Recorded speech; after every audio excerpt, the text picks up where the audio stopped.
I think we've got it. A very fond good evening unto all present in the flesh and out of it.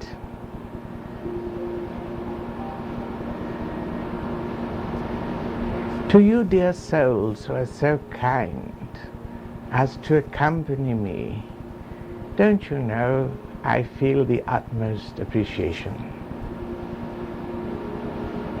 Like a child that would attempt a role in a play, I so look to my parents, my friends, my aunts, and whoever might attend what you would call moral support. And though I've got no timidity in offering these messages, simply to know that you're willing to set aside other things you could be doing is a great favor, I should say, that you do unto not only me but my work. And I am grateful to each and every one of you, dear hearts, for this lovely act of kindness. I'm here to dictate yet another installment in my little book entitled Association.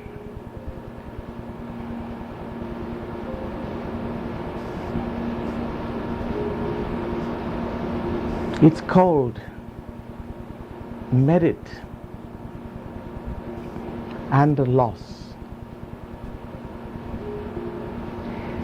It so occurs, my dears, that association occurs whether you know it or not. It's all very well to say, oh, be careful as to your associations betwixt this thing and the next. Why, it might move against you someday. But what of those associations that occur spontaneously, which is the majority, I should think? For you know, my dears, that that's how the old subconscious is put together. It's a strange creature that it will associate things that tend to occur at a similar time, as if they had anything to do with one another, which very often they do not. For instance, if you happen to be going through a lovely time in your life, and just about then certain musical renderings, certain songs might be popular, why, you'll make a positive association. And forevermore, when you hear that song, you'll get a little bounce in your step, for it'll bring back those days, you see, when all was well and you were happy. The same would be true in the reverse, of course. And you all know what it's like to hear a song when you're not expecting to, that subtly can cause you to become quite melancholy, though at the moment you're feeling quite right.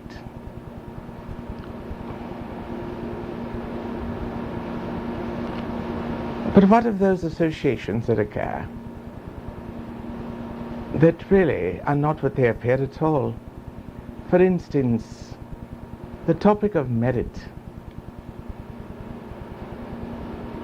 If you happen to be in association with another person who has got attainment in some given area, why, you might think, simply by association, that you also have got merit there, when you don't. Or you might think you've got an equal amount of merit, and that also may not be true at all. But it's so easy to fall into that, isn't it? It's the kind of thing that happens, which you would call automatically. I've got a friend who's a good baseball player. Oh, he's the best. Everyone knows it. He's cheered and hailed where he goes. And I just happen to be his girlfriend. So, all of a sudden, through association, I think I'm something, perhaps I'm not. Unless, of course, I'd been training right along, you see. That's a different matter.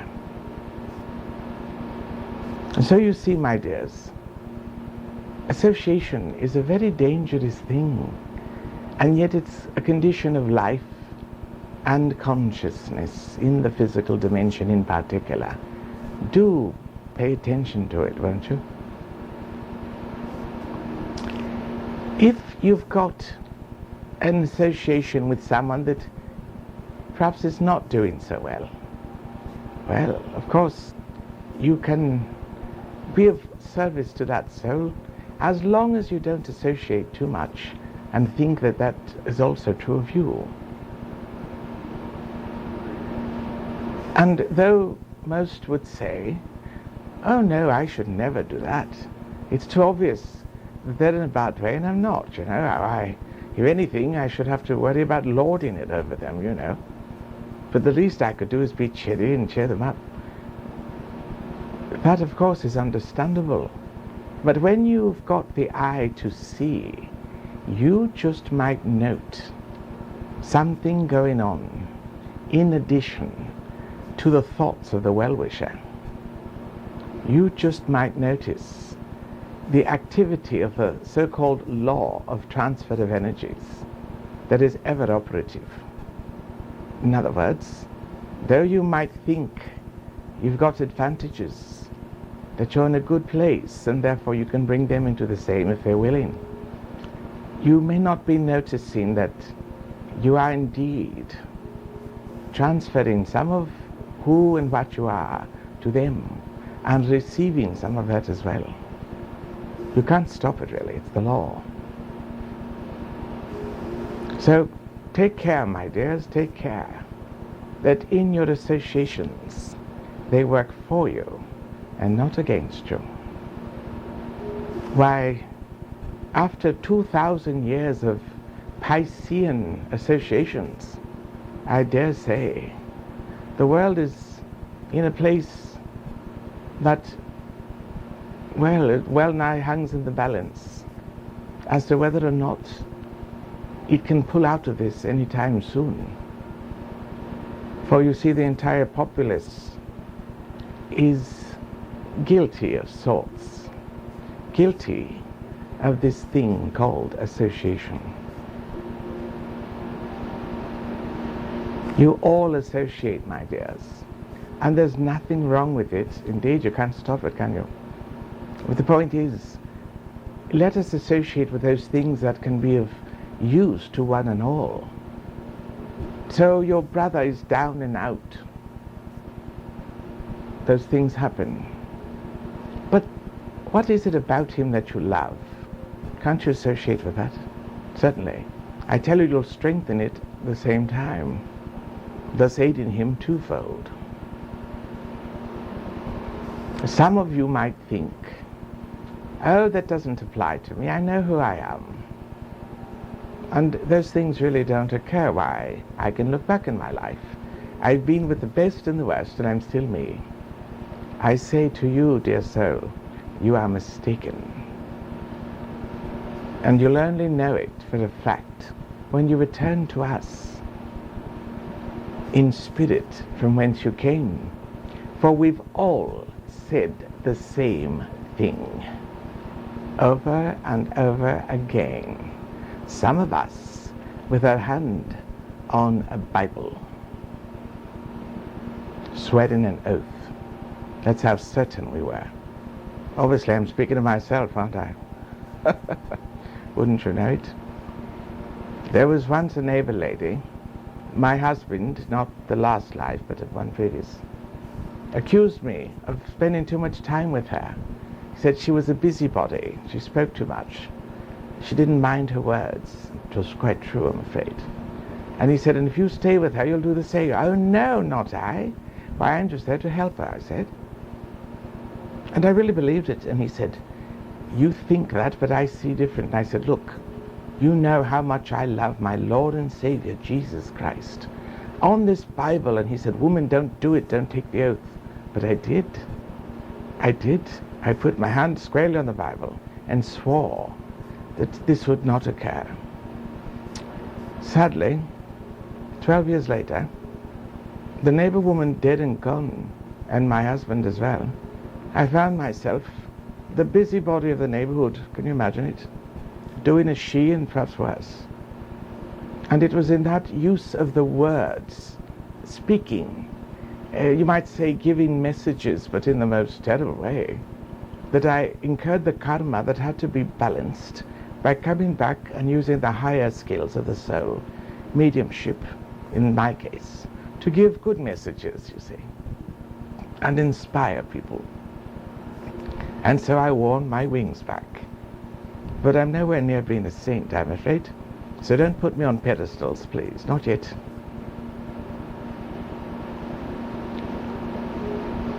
There's been a man in your world by the name of Anthony Robbins who's gone about teaching many things. Very clever. He has taught of association. He has said and made the rather bold claim that he can reproduce virtually any act of skill simply by watching the one who does it and is good at it. And you know, he's well nigh right. He has demonstrated it on various occasions. He is an exceptional example of the very thing I speak of. He is associating in the most positive way.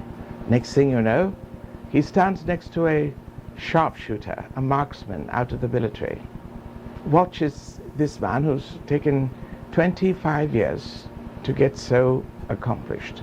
And within a short half hour, Mr. Robbins can just about duplicate his score. Unusual? Yes. But still, a fact is a fact. And he's proving a point. And in fact, thank you, Mr. Robbins, you're proving my point, called association, isn't he? He's doing the very thing. Now, the danger in association comes when one thinks that one is, again, somehow borrowing on another's attainment, that one is somehow further along by simply associating with someone highly accomplished.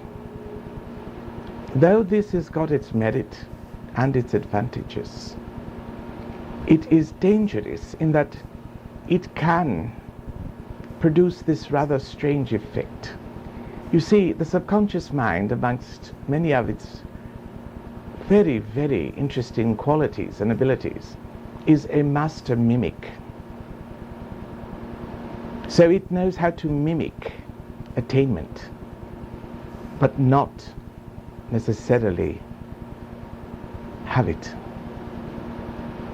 Thus, you see, the trap. You can think that you are like the one you admire in any given way, so much so that your subconscious mind will obey your unspoken but not unthought command to be like this one. And you can appear to be like that one, but not be in essence. And so you see, my dears, no one can meditate for you, though, thank God, people can pray for you. I like that. Be aware, my dears, your attainment can be transferred to a degree when you choose to transfer it. Thus the gurus of India transferring their great and holy spiritual attainment to their chelas. And the darshan, so highly prized in Mother India. But even then, unless that guru happens to be a very highly evolved, self-realized master, a true Sadguru, he or she, though they may help you, may not necessarily bring you home. Association can be a very lovely thing when we associate the beauty, the skill, the power, the freedom, the joy in another with that which we are directly in line to achieve ourselves. That much can be true. So you can use another, of course, as a model, as one to associate with indeed. For as the great and holy Paramahamsa Yogananda did note, environment is more powerful than will. Thus, those that want to truly move quickly on this path will oft associate with those who are on that path. The ashram exists for this purpose only, that like-minded souls cannot have to constantly resist the atmosphere or environment of the world that is not interested in spiritual growth per se, and be with those that are. My dear friends, association is something that I don't see being consciously used enough. And when I view such a mother lode of power and time shortening discipline, then of course I can't but speak out and say, won't you please associate more consciously and more beautifully? For it's a power I don't see any one of you taking advantage of, not nearly enough. Now, admiration can be a step toward association, but it doesn't always bridge the gap. Thus, what is generally the byproduct is idolatry. So you admire this one or that one for some talent or skill, but you don't ever make the effort that they did to attain it. So you end up with a hero or a heroine, someone you admire indeed, but it puts you no closer to their talent. So come to know, my dears, that association is something that I would encourage you to use in the best way. In that certain people have already influenced you deeply, such as your parents, then would it not seem wise to use the path of least resistance and single out even one quality in both, just one, that you truly should like to see stronger in yourself, and simply have it. Associate. For you've already associated for years. With them at least. By the same token, if you see someone that's got a quality that you really don't like, simply because you recognize it in yourself, then of course I should disassociate hastily. Think not that association will buy you anything, except when properly used, opportunity to shorten cycles of time and space, to be where the admired one is. And last but far from least,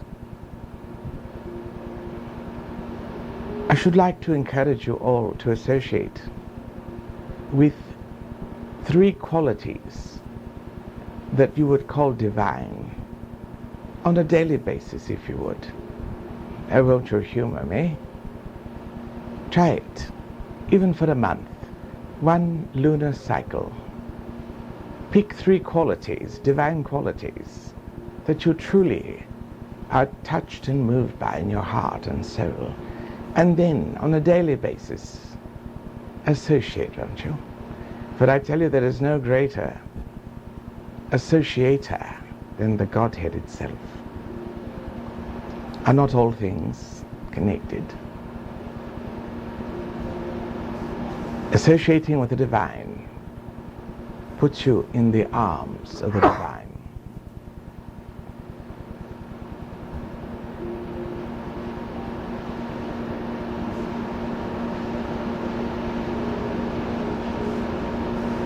There is a quality called devotion, known in India as bhakti. This quality I highly love and admire, and I associate with it constantly. And those that have outpictured it most beautifully in my knowledge. It has brought me into the presence and the power of the Divine Mother herself. And that is precisely how I got here. So you see, my dears, association works. God bless you. God bless you all.